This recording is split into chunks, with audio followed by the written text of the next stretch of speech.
Hi everybody, welcome back to Left Foot Media. My name is Brendan Malone, and in this episode we're going to be talking about the brand new international smash hit sensation TV series on Netflix called Adolescence. Roll tape. When you're up against the wall and you cannot fall, so go on.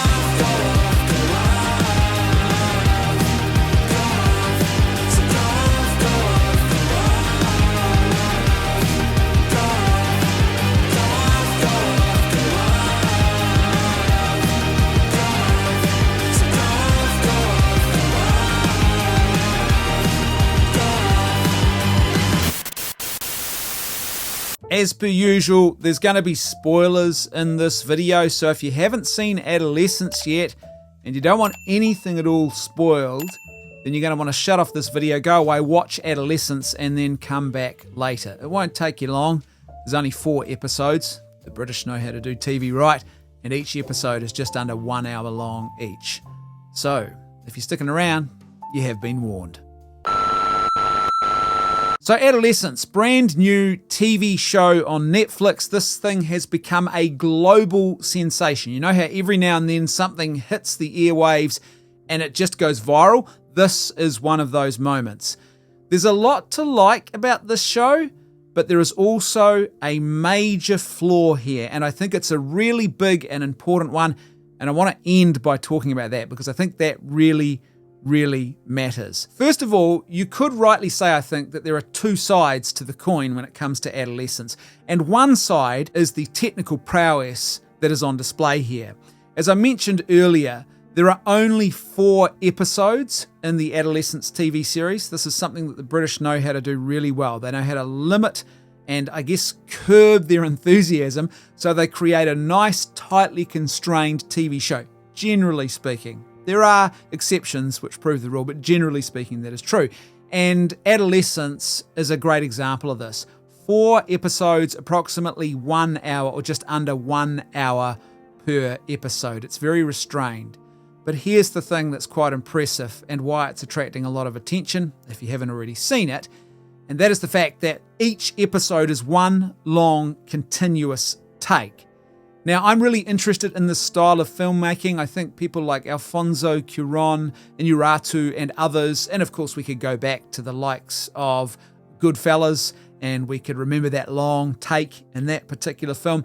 So there's not anything new about this, and there are other filmmakers who, well before now, are proficient and are well known for using the long take. But what's really impressive here is there is often a tendency to hide cuts, and you can do that when you're doing something that is supposedly one continuous shot. But in actual fact, for example, when a camera goes through a doorway, you hide a cut in that particular moment. Now, I've looked, and as far as I can tell, there are no cuts here. They really are telling the truth when they claim this is one long, continuous sequence. So they filmed each episode as one single take. And what makes that doubly impressive is not just some of the amazing camera work. There is one particular scene at the end of episode 2 which attracted a lot of attention, even from someone like Jeremy Clarkson, who commented on this and said, how the heck did they do this? This seems impossible. And in the second episode, where the police go to the school to gather evidence, there is a chase scene that happens where one of the students is pursued by this police officer, and the run and gun filming is impressive in that scene. They follow him right out and out into the public space.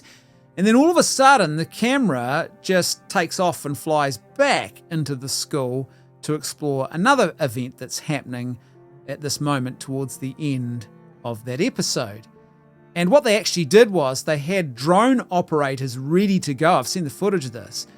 And what they did was they carried the drone over the top of the camera at that moment, and they clip the camera to the drone, and then the drone takes off on this pre-planned flight all the way back into the school. And so it really is one continuous take. There are no cuts here. So it's quite impressive. Now, what makes this all the more impressive is the fact, particularly in the 3rd episode, where our main child actor, who is the perpetrator of this crime, the accused in this case, he is in a boys' or an adolescent prison, you might call it, some sort of correctional facility, and a psychologist comes to see him to interview him.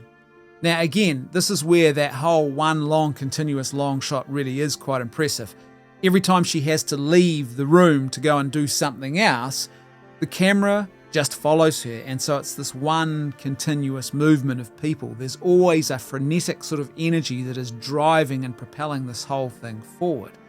But what makes this really, really impressive, and you think about this in light of the fact that it's one long continuous take, is that we're dealing here with child actors, and in this case, the main child actor, apparently this is his first major acting gig. So it's all the more impressive to see that he acquits himself with excellence in what we see depicted on screen. Now, one other thing that's not really a technical aspect, which I do like about this particular TV series, is that it doesn't really preach at you.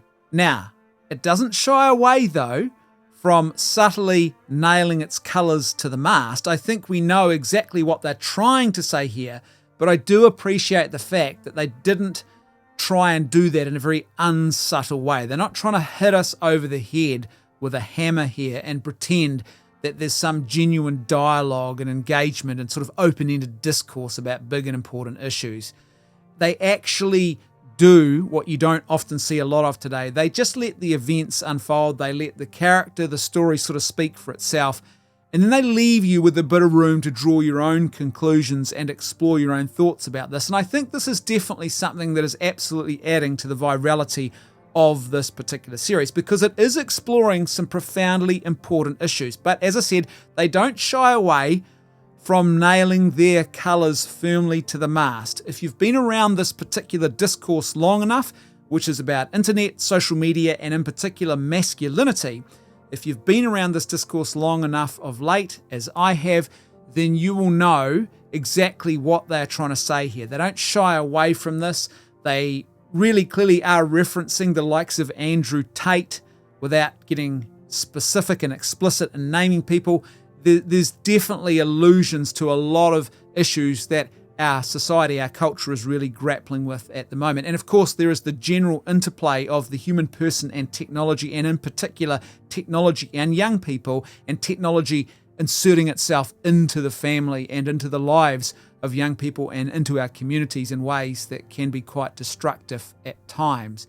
And I think that is an important conversation, even though there are excesses and there are people who are using this as a political cudgel, and they're using it as a bit of a political skin suit to sneak in other issues. That doesn't mean that the actual conversation is still not an important one that really does need to be had. I think it is fundamentally important, and this show opens up a space for that.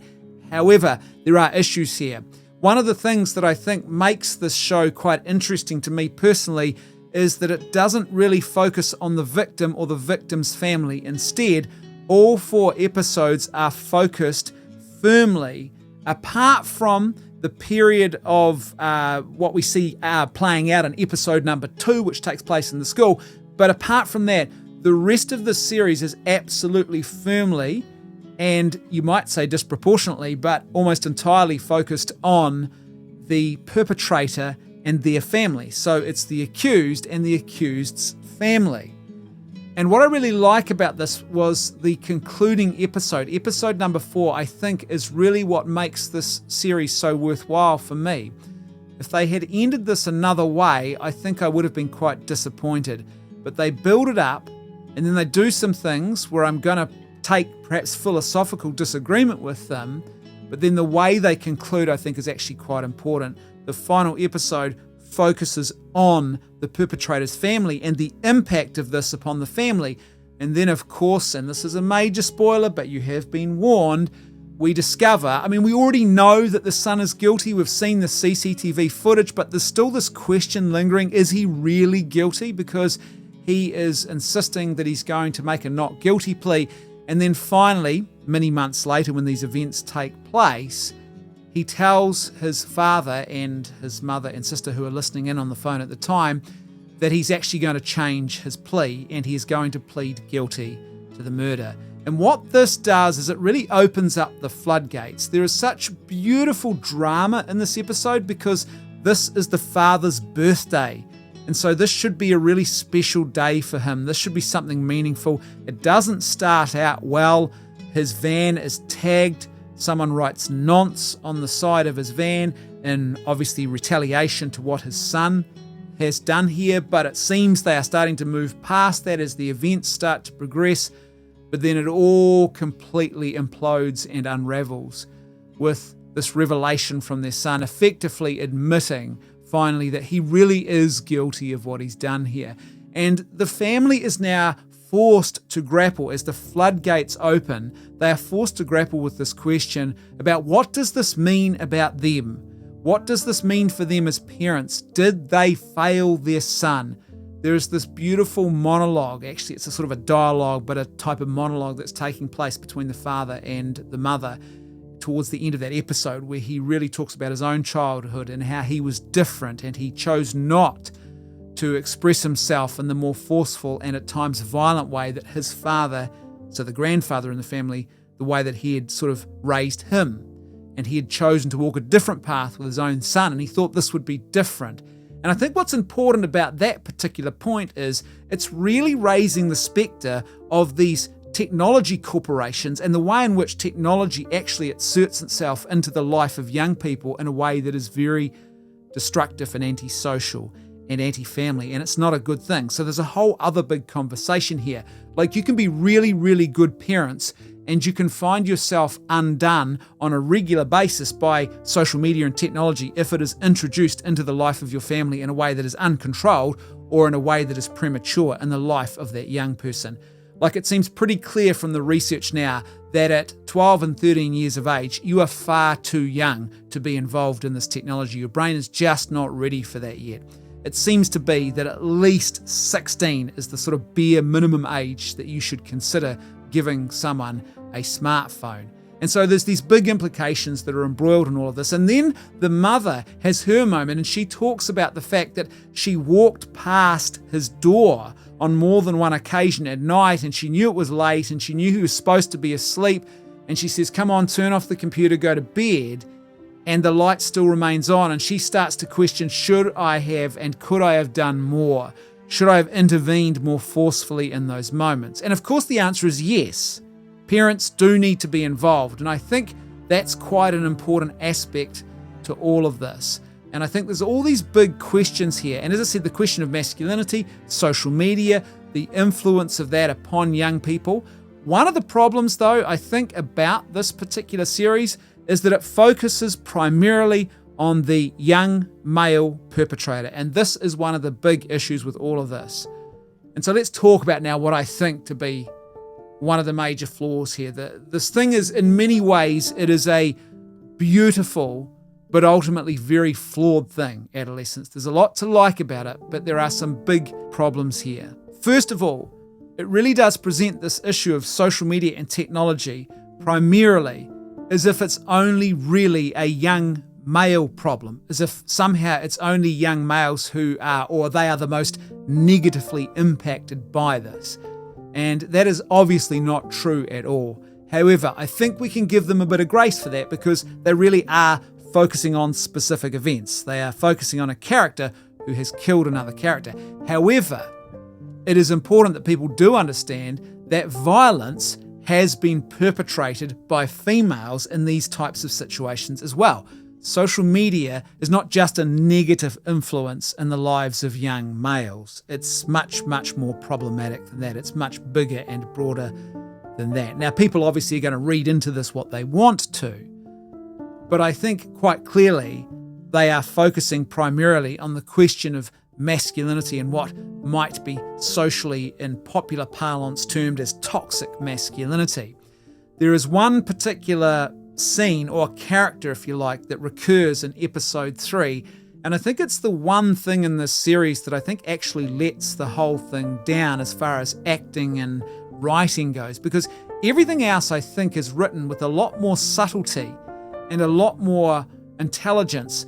But all of a sudden we meet this recurring character. He keeps coming in and out of the scene, or should I say he is dragged in and out of the scenes by the actions of the female child psychologist who is there to interview the accused. And as she leaves the room and goes to where this prison guard is, he becomes part of the events that are unfolding.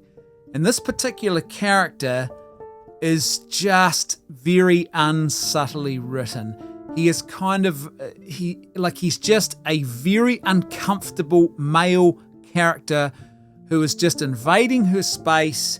He's talking in a way that just, as I said, feels more like a caricature of political ideas than an actual character. And for me, that was one moment that really stuck out and I found very, very jarring, because it's not subtle at all. And it is one of the examples of where they are really nailing their colours to the mast here. But here's the thing, and I think this is really, really important to understand about this particular show. As I said, the whole issue of masculinity is on display here, and it's trying to unpack and explore this. And I think it's really opening up the space for a conversation, which is actually quite essential. But here's the flaw in all of this, before we even get into the masculinity.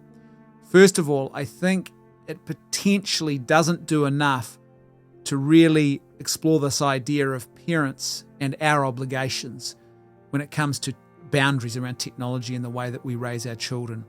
In one sense, these parental characters in this TV series are presented effectively as having done everything that good parents should do.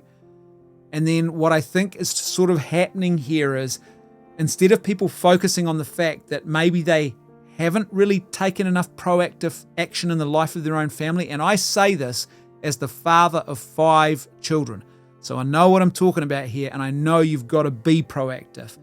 And I don't think people are really focusing in on that. Instead, I think what's happening here is people are saying, oh, well, it must be social media's fault then. And so they want to blame it on social media, but I think more specifically, they want to blame it on specific characters and things and discussions and conversations around masculinity that are happening on social media. Now, here's the problem though. What you can't do is, after several decades of constantly drumming on about toxic masculinity and presenting masculinity as if somehow it has these inherent and very serious deficiencies built into it, and if the world was just a little bit less male, then somehow we'd all be better off. And on top of that, you have all of the various gender constructionist ideologies and all of its different manifestations, which are trying to make the absurd claim that gender, that masculinity and femininity is just not a thing, or that it is just totally meaningless and arbitrary. You can't then turn around and pin all of the blame on young men. You can't just turn around and say, oh, it's these men on social media. The reality is, what we have failed to do, and this is the important thing to understand, is we have failed to offer young men a truly sacred and life-giving vision of masculinity, a vision of masculinity that is sacred and transcendent. We have just talked endlessly about toxic masculinity. We have disregarded maleness and femaleness as if they're arbitrary and they don't mean anything. And then what do we want? We want young men to actually act like men of virtue. C.S. Lewis, as he famously put it, talks about this idea of raising men without chests. We can't be surprised if we raise men without chests that all of a sudden we are surrounded by men who don't actually live virtue well. And so you cannot claim shock and surprise at the fact that young men who have an instinct that needs to actually be satisfied and driven and directed and guided in a way that is good and true, that if they don't get that good and true guidance into a life of virtue, they will go seeking out and listening to other people who are actually barbarians, who are offering them a coherent way, or a seemingly coherent and life-giving way, to actually live out and express their masculinity. But in actual fact, this is a fraudulent forgery of authentic masculinity. You've actually got to offer young men that guidance. You've got to lead them on a sacred, transcendent vision to understand masculinity and live it out more fully. One of the great geniuses of the Christian vision of reality is that the Christian tradition understands that men are actually made for war. We really are. And if you don't give men a healthy and sacred and transcendent battle to actually engage in, then they will go to war and they will make victims of the vulnerable people that they encounter in their daily lives. And this is the deep underlying reality that unfortunately adolescence doesn't really explore deeply enough. What Christianity does is it calls to men and it says, men, your life, your heart and your mind, that is the battlefield. You must go to war every day, a war against sin, a war against evil in your own heart and your own mind and your own actions, and you must fight the life of a virtuous warrior. We have not given that vision of reality to men, and we've told them it's just all about their own self-creation and their own self-gratification, and so we should not at all be shocked to discover that young men are taking that advice literally, and they are going to war in truly destructive ways, not just for the world and the vulnerable people around them, but in their own lives and for their own selves as well, that they are going to war and they are trying to satiate that instinct in other ways that are not good at all. And unfortunately, adolescence fails in this regard. Now, you might be tempted to say, oh, well, how can these filmmakers, these television creators cover all of the issues? But I think if you're going to explore this and do this well, you need to actually open up a meaningful conversation about what is authentic masculinity and why is the masculine genius so good. Unfortunately, we're not capable of doing that in our culture. I mean, first of all, the idea that you can open up a conversation from a TV series at the very cultural moment when everything is in a state of disarray and collapse because we have abandoned our sacred vision of reality, the sacred moral order that Christianity gave us, which actually held us together. How the heck can you hope to have meaningful, fruitful conversations about the human person and human identity when you have reduced human persons and human identity down to these arbitrary and ultimately very meaningless things? You can't really hope to have that conversation, but it is still a very important conversation nonetheless. And that's exactly why I've chosen to make this video today about adolescence, because it is a beautiful, but ultimately very dysfunctional and flawed thing, and that the outcome is really still not taking us where we need to go. And so my hope is that after you've watched this video and my commentary and my thoughts on this particular issue, that you might be challenged to consider your own approach to these issues. If you are a man, are you living out an authentic life of virtue? Are you going to war into that battlefield where virtue and vice are at war with each other on a daily basis? Or are you just being dragged along by the ideologies and the passions that sort of surround you on a daily basis? Or is there something deeper, something more, something meaningful, something sacred and transcendent going on in your life? Have you given yourself over to that which is good, true, and beautiful? Have you truly given yourself over to God and sought what it is that He would have you do with your life, and to discover the specific vocational war, if you like, that you are supposed to wage so that you might become a better and more holy man? If you are watching this and you are not a man, or maybe you are and you've sort of got these issues a bit more settled in your own life, but you're contemplating the deeper social questions here, don't be tempted, please, to just sort of fall into this very sort of false binary. Let's not just have a repeat of what we had about 7 or 8 years ago, where we just threw around terms like toxic masculinity and we brought out all of these very militant and often very Marxist feminist ideologies and tried to just demand that this was the way of seeing the world. If we are going to be effective at forming young men to be truly good men in our societies, we must begin with an authentic, sacred, transcendent vision of masculinity, and we must begin with the young men themselves. We cannot stand on the sidelines and hector and lecture and talk down to them and tell them that there is something inherently deficient about who they are at the very core of their being. That is not enough. It needs to go deeper. Thanks for tuning in. Don't forget, live by goodness, truth, and beauty, not by lies. And I'll see you next time on Left Foot Media.